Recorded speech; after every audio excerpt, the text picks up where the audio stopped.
ನಮ್ಮಿಂದಲೇ ಆಯ್ತಲ್ವಾ? ಅದನ್ನ ಹೇಗೆ ಕಡಿಮೆ ಮಾಡೋಣ? ಎತ್ತಕ್ಕದಲ್ಲ, ಮನೆಯಿಂದಲೇ ಕಡಿಮೆ ಮಾಡ್ಬೇಕು. ಹೇಗೆ ಕಡಿಮೆ ಮಾಡ್ಬೇಕು? ಡಸ್ಟ್ಬಿನ್. ಮನೆಯಲ್ಲೇ ಏನ್ ಮಾಡ್ಬೇಕು? ಹಸಿ ಕಸ, ಒಣ ಕಸ, ಸ್ಯಾನಿಟರಿ ವೇಸ್ಟ್, ಈ ವೇಸ್ಟ್ ಮಾಡಿರೋದು ಯಾವ ಬಟ್ಟೆ? ಸರಿ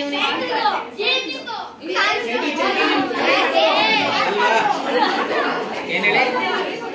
ಈ ಟೆಕ್ಸ್ಟೈಲ್ ಈ ತರ ಮಾಡೋದ್ರಿಂದ ನಿಮಗೆ ಏನಾಯ್ತು? ದುಡ್ಡು ಉಳಿತಾಯ ಆಯ್ತಾ ಇಲ್ಲ? ನಿಮ್ ಶಾಲೆಯಲ್ಲಿ ಏನ್ ಮಾಡ್ತೀರಾ? ಬೋರ್ಡ್ ಹೊಸಕ್ಕೆ ಯೂಸ್ ಮಾಡ್ತಿದ್ದೀರಲ್ವಾ?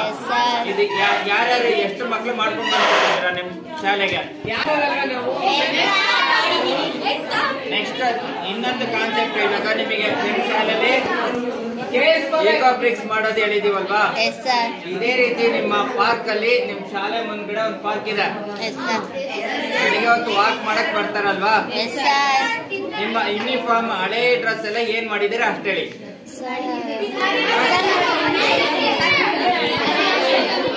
ಮನೆ ದಾನ ಮಾಡಿದಿರಾ? ಒಳ್ಳೇದು. ಬಿಸಾಕಿಲ್ಲ ಅಲ್ವಾ? ಯೂನಿಫಾರ್ಮ್ ಬಟ್ಟೆಯಲ್ಲಿ ಈ ತರ ಬ್ಯಾಗ್ ತರ ಡಿಸೈನ್ ಮಾಡಿ ಯಾರು ಎಷ್ಟು ಮಕ್ಳು ಕೊಡ್ತೀರಾ? ಕೈ ಎತ್ರಿ. ಕೊಡ್ತೀರಾ? ದಾನವಾಗಿ ಕೊಡ್ಬೇಕು.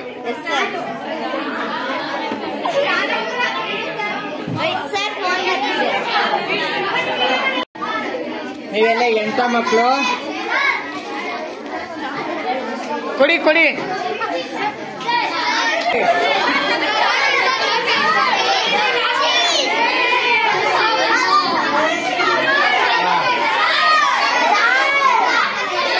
ಸಾಕು ಸಾಕು ಸಾಕು ಸಾಕು ಸಾಕು ಸಾಕು ಸಾಕು ಸಾಕು ಸಾಕು. ಎಕ್ಸ್ಪೆರಿಮೆಂಟ್ ತೊಳಿ. ಅದು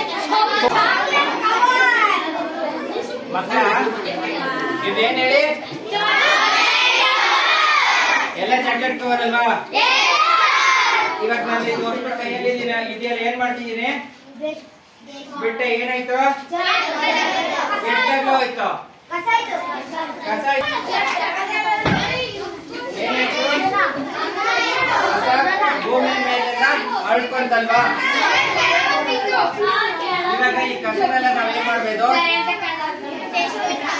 ಡಸ್ಟ್ಬಿನ್ಗೆ ಹಾಕೋದಲ್ಲ, ಈ ತರ ಬಾಟಲ್ ತಗೊಂಡ್ಬಿಟ್ಟು ಬಾಟಲ್ ಒಳಗೆ ಏನ್ ಮಾಡೋಣ?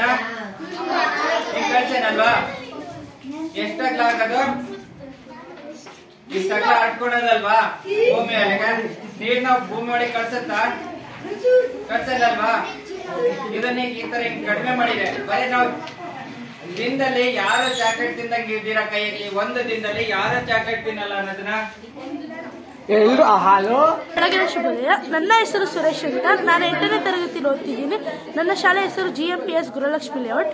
ನಾನು ಈ ಪ್ಲಾಸ್ಟಿಕ್ ಬಗ್ಗೆ ಏನು ತಿಳ್ಕೊಂಡೆ ಅಂದರೆ, ನಾವು ಪ್ಲಾಸ್ಟಿಕ್ನ ಸಪ್ರೇಟ್ ಮಾಡಬೇಕು.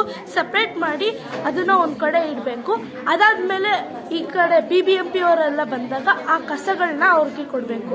ಅದಾದಮೇಲೆ ನಾವು ಜಾಸ್ತಿ ಪ್ಲೇಸಲ್ಲೆಲ್ಲ ಪ್ಲಾಸ್ಟಿಕ್ನೆಲ್ಲ ಹಾಕ್ಬಾರ್ದು. ಮತ್ತು ನಾವು ಪ್ಲಾಸ್ಟಿಕ್ ಯೂಸ್ ಮಾಡೋದನ್ನ ಕಡಿಮೆ ಮಾಡಬೇಕು. ಮತ್ತು ಪ್ಲಾಸ್ಟಿಕ್ ಬ್ಯಾಗ್ಸ್ ಅಥವಾ ಇನ್ನು ಸ್ಟಡಿ ಮಾಡೋದಕ್ಕೆ ಬೇರೆ ಥರ ವಸ್ತುಗಳನ್ನ ಪ್ಲಾಸ್ಟಿಕ್ಕಿಂದ ಮಾಡೋಕ್ಕಿಂತ ಕ್ಲಾತ್ಸಿಂದ ಇಲ್ಲದೆ ವುಡ್ಡಿಂದ ಮಾಡೋದನ್ನ. Thank you. ನಮ್ಮ ಸ್ಕೂಲ್ ಹೆಸರು GSPS ಗೃಹಲಕ್ಷ್ಮಿ ಲೇಔಟ್. ಇದು ಪ್ಲಾಸ್ಟಿಕ್ಗಳನ್ನ ಎಲ್ಲಿ ಬೇಕೋ ಅಲ್ಲಿ ಬಿಸಾಕಂಗಿಲ್ಲ. ಪ್ಲಾಸ್ಟಿಕ್ನ ನಾವು ಬಾಟಲಲ್ಲಿ ಸ್ಟೋರ್ ಮಾಡಿಬಿಟ್ಟು ಇಡಬೇಕು. ನನ್ನ ಹೆಸರು ಸೌಮ್ಯ. ನಮ್ಮ ಸ್ಕೂಲ್ ಹೆಸರು GMPS ಗೃಹಲಕ್ಷ್ಮಿ ಲೇಔಟ್ ಸರ್. ನಂಗೆ ಇಲ್ಲಿ ಏನು ಅರ್ಥ ಆಯಿತು ಅಂತ ಅಂದರೆ, ಚಾಕ್ಲೇಟ್ ಪೇಪರ್ಸ್ ಎಲ್ಲ ತಿಂದಿದ್ದೆ ಸರ್, ಅದೆಲ್ಲ ಬಾಟ್ಲ ಸ್ಟೋರ್ ಮಾಡಿಬಿಟ್ಟು ಅದು ಗಿಡಗಳಿಗೆ ಕಟ್ಟೆ ಕಟ್ಬೋದು ಅಂತ ಗೊತ್ತಾಯಿತು. ಈಗ ಪ್ಲಾಸ್ಟಿಕ್ನು ಅಲ್ಲದೆ ಅಲ್ಲಿ ಬಿಸಾಕ್ಬೋದು ಅಂತ ಗೊತ್ತಾಯಿತು. ತಿರ್ಗಾ ಹಳೆ ಬಟ್ಟೆಗಳೆಲ್ಲ ಇರುತ್ತಲ್ಲ ಸರ್, ಅದಾಗಿಂದ ಬ್ಯಾಗ್ ಮಾಡಿಬಿಟ್ಟು ಎಲ್ಲ ಅದಕ್ಕೆ ಬೇರೆ ಕೊಡ್ಬೋದು, ಯೂಸ್ ಮಾಡ್ಬೋದು. ಇದು ಫಿಲ್ ಮಾಡಿ ಅದನ್ನ ಪ್ಲಾಸ್ಟಿಕ್ ಕವರ್ ಇಂದ ಇದು ಗಿಡಗಳಿಗೆಲ್ಲ ಕಟ್ಟೆ ಕಟ್ಬೋದು ಸರ್. ಅದೊಂದು ಅರ್ಥ ಆಯ್ತು. ಮತ್ತೆ ಇದು ರೊಟ್ಟಿ ಇರುತ್ತಲ್ಲ ಸರ್, ರೊಟ್ಟಿಯಿಂದ ನಮ್ಗೆ ಪೆನ್ನು, ಸೀಸರು, ಗಮ್ಮು ಮತ್ತೆ ಇದು ಇಂಥ ಐಟಮ್ಸ್ ಎಲ್ಲ ಇಟ್ಕೊಳಕ್ಕೆ ಮಾಡ್ಕೊಬೋದು ಸರ್. ಮತ್ತೆ ಪ್ಲಾಸ್ಟಿಕ್ ಬಾಟಲ್ಸು ನಾವು ತಿಂದ್ಮೇಲೆ ನಮ್ಗೆ ಎಂತ ಪ್ಲಾಸ್ಟಿಕ್ ಸೇರ್ಕೊಳ್ಳುತ್ತೆ?